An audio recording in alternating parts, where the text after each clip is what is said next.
Mä olen siis, kuten leivästä käy ilmi, pala leipää. Tää on minä, tässä näin heiluu. Siis lapsuset, kun isi Hillo ja äiti Leipä rakastaa toisiaan todella paljon, niin ne hieroo genitaaleja yhteen. Oletko koskaan mennyt vaan silleen ympäri teidän kämppää ja koskettelette vaan kaikki asioita tälleen hyvin inappropriately, sillä yeah. Sitten vaan nytkytät jotain tuolia jossain. Sitten naapurit luulee, että sulla on oikeesti seuraa ja sit sä tutkin yksin sieltä sun kämpästä silleen, ai moi Pertti, miten menee? Jahas, jätkälle kävi flaksi. Ei, yksin tuolla runkkailin.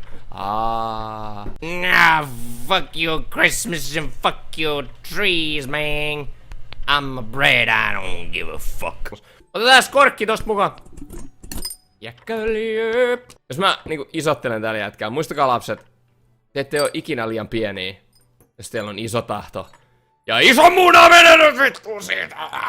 Hei, mä oon sun kaveri. Mä koskettelen sun, mä oon sun hierontaa. Mä oon sun sexual healings. I betrayed you! Koolla ei oo mitään merkitystä. Siinä se taas opittiin. Naiset vois ottaa oppia tästä kans.